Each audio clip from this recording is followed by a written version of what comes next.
It's a lifestyle, okay? Fair enough. You are Shouldn't in his expect it. picture. You are in, Yeah, that's what I was wondering. and so are you. I've had like a pretty close relationship with nature for, a long time. It's what I do for school. It's what I do for hopefully a career eventually. The more that I learn and interact with it, the closer that I feel to the like resources that I use. I'm a biology major, right? My entire job in the future is going to be around studying nature and the plants and the species around us. So first and foremost, there is no difference, there is no separation between, humanity and nature. We like to think that there is, but there isn't.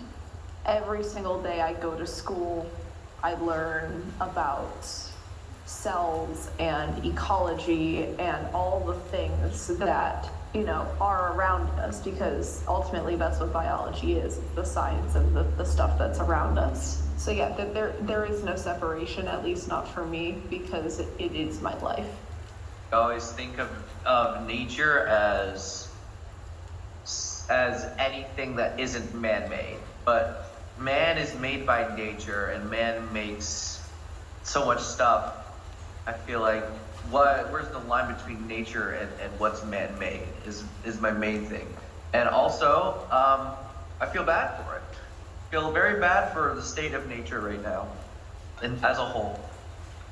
I mean, currently living in a metropolitan area, I don't have much connection with nature. It's I've been separated from it because that's just how living in, it's still suburbs, but living in the city, you don't really get connected much unless you see like some animals walking around in your backyard. I wish I interacted with nature more. I think that's one thing. Like, I really like nature, and I like going out and experiencing it and seeing everything that it gives.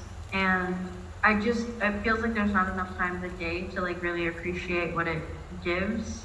I feel bad because I feel like there's always more I could do to like help nature and to do things to preserve it. I would only feel guilty if I was voting to the wrong place, because all I can do right now is vote, make my voice heard, and yell.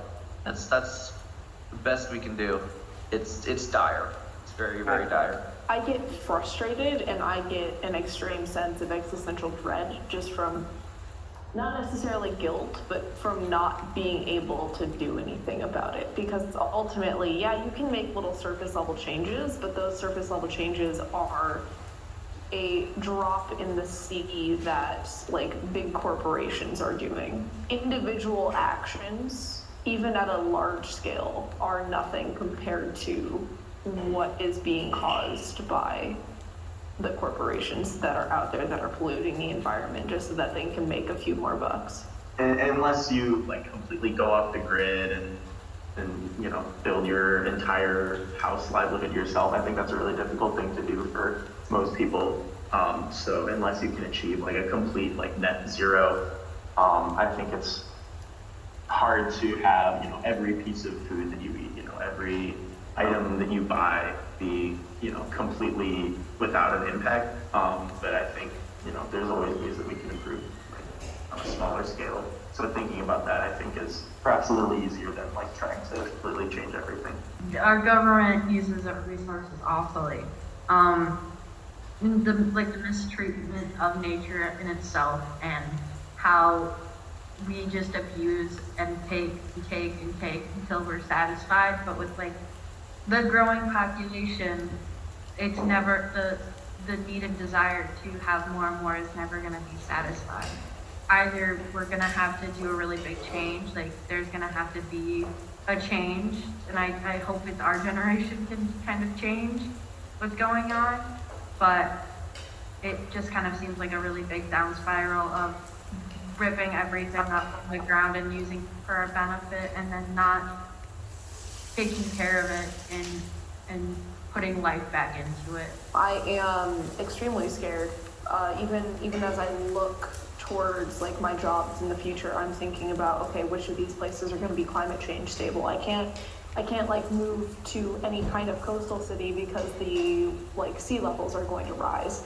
Because ultimately I know that as much as the people are screaming to be heard about the climate change issue, they're not going to be until it's entirely too late. So it's something that you have to be very conscious of. I don't want to have children because the Earth is overpopulated as it is, and I don't want to raise my child in a world where they're going to have to worry about whether or not, you know, they're going to be completely flooded because of one bad storm, or whether or not they're going to be able to get food because of the temperatures being too high and the soil being too infertile to grow anything. Something that I get a lot of fear about, because I know that ultimately I'm not going to be able to live my life and have my future the way I want it to be and the way that I deserve. There is kind of an overwhelming sense of guilt that comes with, I guess, living in a society that doesn't appreciate or really protect or like hold up to the same standards that we should. So I think, yes, like there is a sense of guilt to that, personally and more existentially as well. I feel like the world is ending soon. I'd like to think it's not in my lifetime, but it's very possible it could be. It's also possible that it couldn't be. There is just so many things about the ecosystem that we are just tampering with and destroying it just by side effect of us existing without thinking. The whole idea of like post-apocalyptic wasteland, like Wall-E, for example, is like, that's like a constant back of the head fear that's just always there, because at the rate we're going, there's just doesn't seem like there's much hope. Society as a whole, we use up way too much and don't really give back at anything. Well, don't give back as much as we should. I see crashing and burning. I see just nuclear waste spills. I see oil spills. I see climate change. I see forest fires. I see droughts. We see everything now, you know, the news and everything like that. Like, it's everywhere. It's not this subtle thing. It's like happening all the time. And it genuinely feels like I'm staring down my impending doom and just trying to make the minutes last, but being told by so many people in power that it'll be okay, you know, that we'll figure it out. And they're doing active strides in harming the planet and aiding, because they won't be here for that. They'll make enough money and they'll be happy in the time that they're here, but they're not gonna be here when the world is burning down. And I worry that my generation and like Gen Alpha and generations like that come after us, there's not gonna be a world to be in. It's just gonna be like fire and awfulness. I think it's really hard to cope with, you know, the amount to which things are changing, the extent to which things are changing. I think we're going to start to see unprecedented extinctions of wildlife more than we've had now. I think, you know, the more coursework that I take, it's pretty grim. It's a pretty grim outlook. So I think that's something that's really difficult to face, of like everything that we know and love might not be here in, you know, 50 years. I just think it'll start little by little. I think food will start getting shorter. I think days will start getting hotter. There will be power issues. It'll ramp up more and more until, and that's the worst part, is that it'll be a slow death of the world.